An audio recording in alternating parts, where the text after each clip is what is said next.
Oke, bismillahirrahmanirrahim. Assalamualaikum warahmatullahi wabarakatuh. Selamat pagi anak-anak semua. Salam sejahtera untuk kita semua. Semoga kita semua senantiasa diberikan perlindungan oleh Tuhan Yang Maha Esa.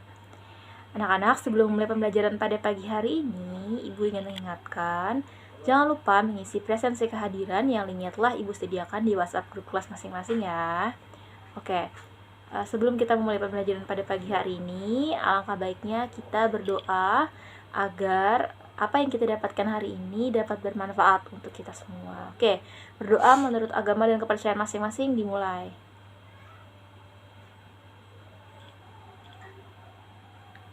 Oke, berdoa selesai.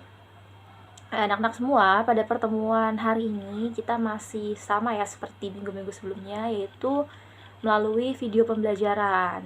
Nah, Ibu harap kalian semua menonton video ini hingga akhir, karena nantinya materi-materi yang akan Ibu sampaikan insya Allah akan keluar gitu di ulangan harian 4 gitu. Karena Ibu ingin menyampaikan nih sama kalian semua, untuk minggu depan kita akan melaksanakan ulangan harian 4 gitu. Jadi untuk materi-materi yang sebelumnya sudah Ibu sampaikan, mohon diperhatikan dengan baik atau dibaca-baca kembali. Terus latihan soalnya juga jangan lupa dikerjakan, karena biasanya soalnya tidak jauh gitu dari soal-soal yang sudah diberikan sebelumnya.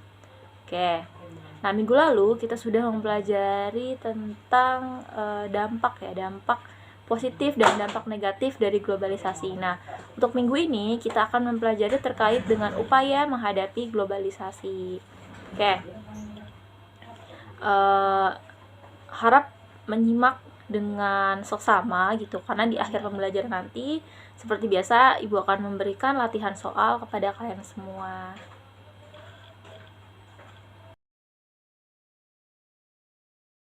Nah, oke anak-anak, di slide pertama di sini menjelaskan tentang upaya menghadapi globalisasi. Nah, di sini ada definisi dari upaya. Upaya yaitu usaha, akal, atau ikhtiar untuk mencapai suatu maksud, memecahkan persoalan, dan mencari jalan keluar. Jadi, upaya menghadapi globalisasi adalah segala sesuatu hal atau usaha yang dilakukan seseorang atau negara dalam mencapai kesamaan hak dalam globalisasi. Nah, dari pengertian tersebut kita dapat mengartikan ya bahwa secara sederhananya ya, upaya menghadapi globalisasi ialah hal-hal yang bisa kita lakukan dalam menghadapi globalisasi gitu, atau bagaimana kita menghadapi globalisasi. Nah, di sini dijelaskan lebih lanjut bahwa globalisasi tetap dan akan terus berlangsung dan manusia tidak bisa mencari cara untuk menghentikannya.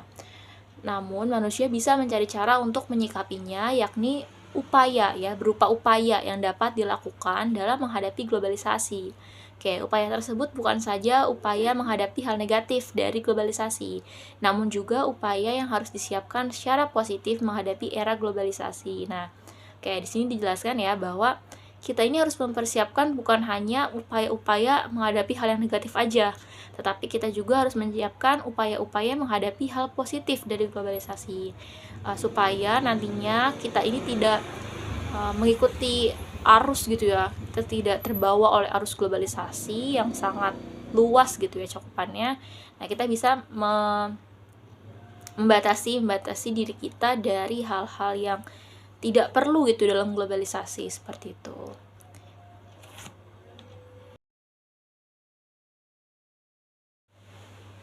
Oke, yang pertama di sini ada upaya menghadapi globalisasi budaya.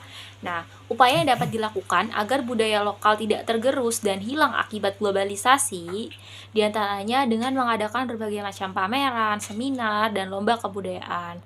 Kebudayaan yang diwariskan secara turun-temurun harus pula tetap dilestarikan agar tidak ada bagian yang tertinggal. Untuk mendukung hal tersebut, dapat pula dilakukan dengan menjaga tempat bersejarah, wisata budaya, wisata alam, dan berbagai hal yang berkaitan dengan adat istiadat daerah. Oke, berarti untuk menghadapi globalisasi di bidang budaya, yang pertama itu harus dimulai dari diri kita sendiri ya. Jadi kita harus mencintai budaya Indonesia gitu. Lalu juga kita harus pandai nih dalam memilih mana budaya luar yang bisa kita ikuti dan mana yang tidak bisa kita ikuti atau tidak sesuai dengan norma dan nilai yang berlaku di Indonesia atau di lingkungan kita gitu. Jadi kita harus pandai dalam menyaring gitu ya, menyaring apa yang kita dapat dari globalisasi seperti itu. Nah, contohnya di sini itu ada Festival Indonesia Timur ya. Nah, Festival Indonesia Timur ini itu merupakan salah satu contoh pelestarian kebudayaan gitu ya, dimana dengan adanya acara tersebut gitu ya, kita jadi lebih mengetahui nih akan kebudayaan yang dimiliki oleh Indonesia. Jadi dengan adanya globalisasi yang semakin pesat gitu ya, kita tetap menjaga kebudayaan Indonesia agar tidak hilang gitu ya, atau bahkan kita tidak tahu sama sekali gitu ya terkait dengan kebudayaan-kebudayaan yang dimiliki oleh Indonesia. Nah, ini salah satu upaya yang dilakukan dalam menghadapi globalisasi di bidang budaya.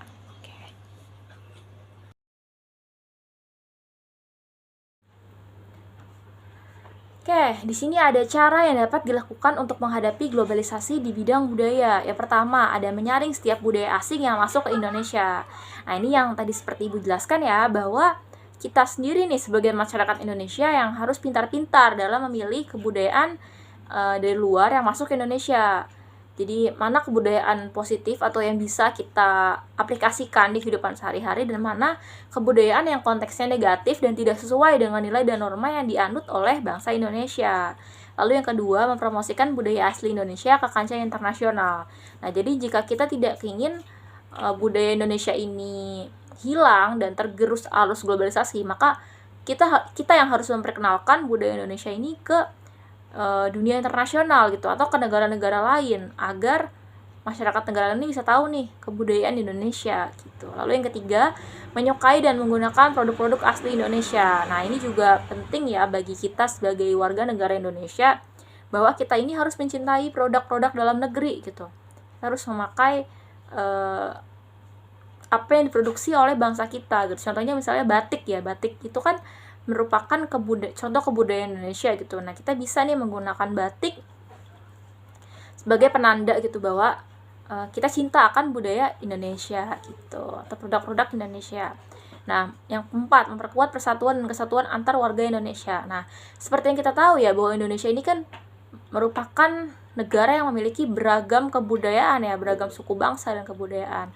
Nah, jadi ketika antara suku bangsa ini saling menghargai dan memiliki kesatuan yang utuh, maka ini tidak akan mudah goyah dengan adanya globalisasi kayak gitu. Lalu yang kelima, mematenkan setiap budaya Indonesia. Nah, ini juga penting ya. Jadi budaya Indonesia ini harus kita patenkan gitu, agar tidak ada nih dari negara lain yang mengakui kebudayaan Indonesia. Lalu yang keenam, berpegang teguh pada nilai religius, spiritual, dan memupuk rasa kebinekaan. Nah, ini juga penting ya. Kita ini sebagai bangsa Indonesia harus memegang teguh nilai-nilai Pancasila, nilai-nilai religius dan spiritual gitu ya, agar kita tidak mudah terbawa gitu ya oleh arus globalisasi yang ada. Lalu yang terakhir, meningkatkan kualitas nilai keimanan dan moralitas masyarakat. Nah, masyarakat Indonesia ini dikenalkan ya sebagai masyarakat yang beragama gitu ya. Kita juga harus senantiasa nih meningkatkan keimanan kita kepada Tuhan yang Maha Esa, dan meningkatkan moralitas masyarakat gitu ya, agar dengan adanya globalisasi ini kita bakal tetap berpegang teguh gitu ya pada keimanan. Dan oke, yang poin B, ada upaya menghadapi globalisasi iptek. Nah, dalam menghadapi globalisasi di bidang iptek dapat ditempuh dengan menyaring informasi yang baik dan bermanfaat. Selain itu, masyarakat juga harus berusaha mengikuti perkembangan iptek agar tidak tertinggal dari negara lain, serta tidak mudah terpengaruh informasi yang masuk dari luar ya. Kita kan tahu nih ya, bahwa adanya globalisasi ini membuat informasi yang masuk itu tidak bisa tersaring gitu ya. Informasi yang masuk ke Indonesia itu sangat banyak sekali gitu ya, sangat beragam, dimana kita harus memilih mana informasi yang akurat dan mana informasi yang sifatnya hoax gitu ya. Oke. Nah, di sini ada contoh dari upaya menghadapi globalisasi iptek, yaitu dengan di sini ada siswa Indonesia yang mengikuti kompetisi nasional gitu ya, dimana mereka ini mampu gitu meraih kemenangan dalam kompetisi tersebut gitu ya. Nah, ini membuktikan gitu bahwa kita sebagai bangsa Indonesia ini sebenarnya mampu untuk bersaing di dunia internasional, karena sudah banyak contoh-contohnya gitu ya dari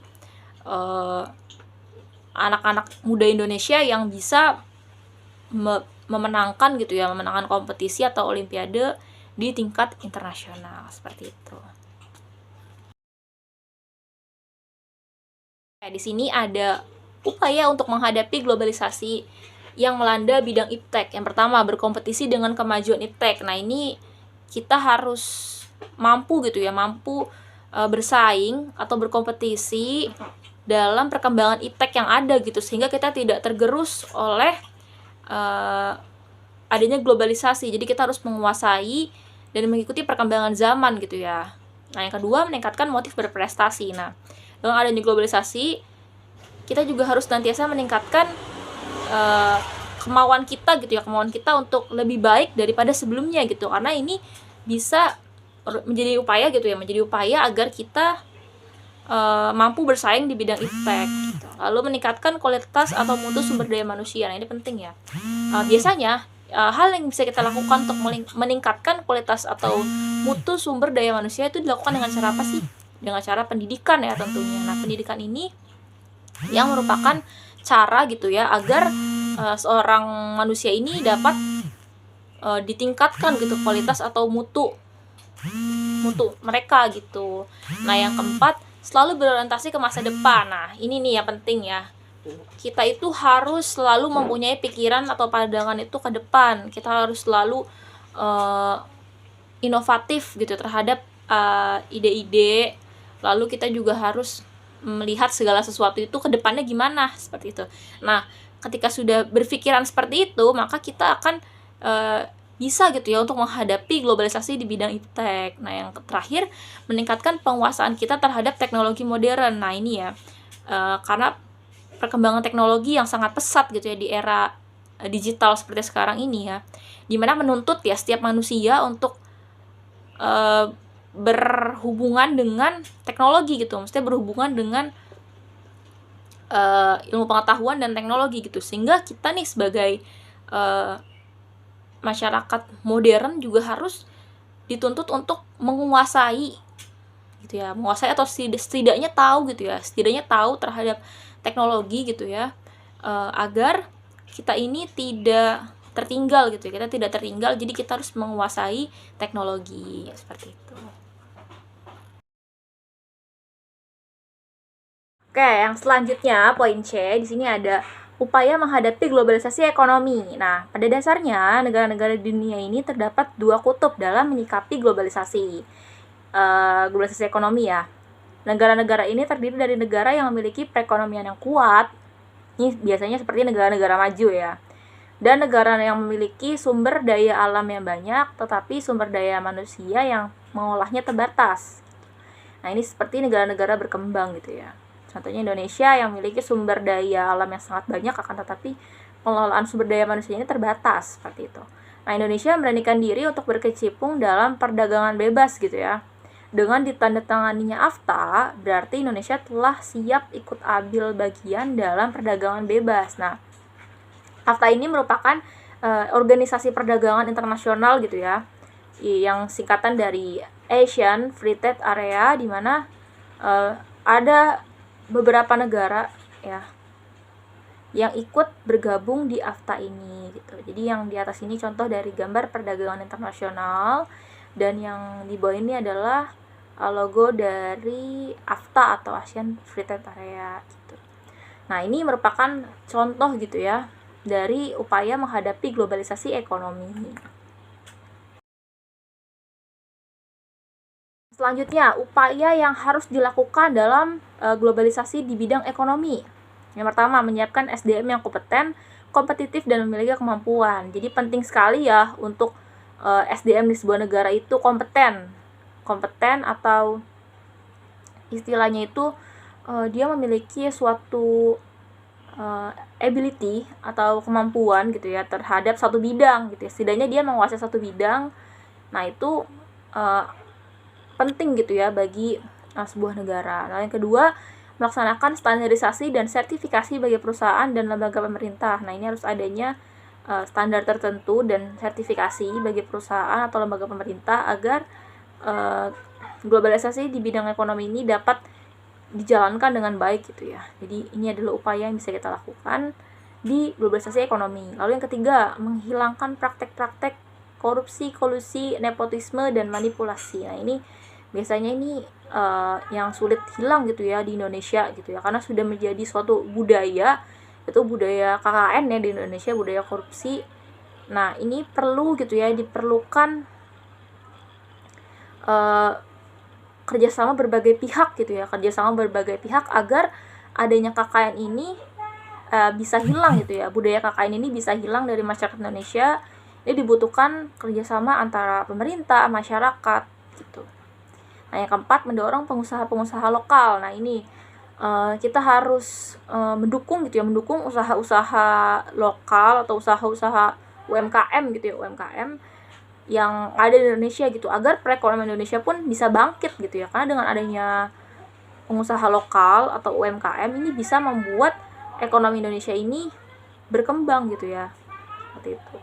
Lalu yang kelima, mendorong munculnya produk-produk kreatif dan inovatif dari masyarakat Indonesia. Nah ini kita harus mendukung gitu ya, dengan cara apa? Misalnya kita bisa membeli gitu ya, kita membeli produk-produk dari Indonesia. Nah itu udah merupakan salah satu cara gitu, atau salah satu upaya yang bisa kita lakukan dalam menghadapi globalisasi di bidang ekonomi. Nah anak-anak, ini poin yang keempat ya, yaitu upaya menghadapi globalisasi di bidang komunikasi. Nah seperti yang kita tahu bahwa adanya globalisasi ini membuat komunikasi yang ada itu semakin canggih ya, semakin canggih, dan perkembangannya itu sangat pesat di bidang komunikasi. Ini salah satu bidang yang sangat signifikan perkembangannya dalam globalisasi gitu ya. Seperti contohnya, dahulu kita masih bisa berkomunikasi itu menggunakan surat menyurat gitu ya. Nah sekarang kan kita berkomunikasi itu bisa melakukan melalui aplikasi WhatsApp atau email gitu, atau dan lain-lain gitu ya. Intinya aplikasi-aplikasi yang memudahkan kita berkirim pesan itu hanya lewat hitungan detik gitu ya.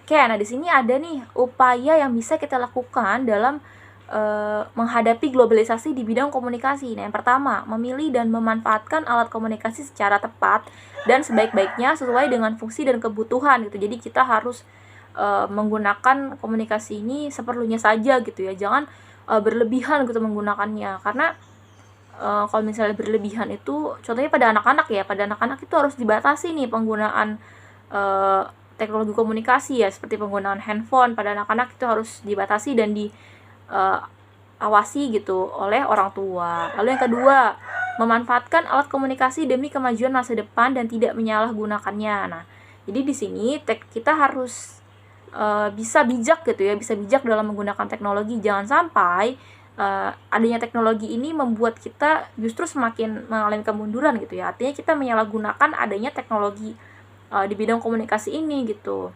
Seperti contohnya misalnya ada penyadapan atau adanya hacker yang ilegal gitu ya. Nah itu kan kita berarti menyalahgunakan teknologi komunikasi ini gitu ya. Nah itu tidak boleh seperti itu.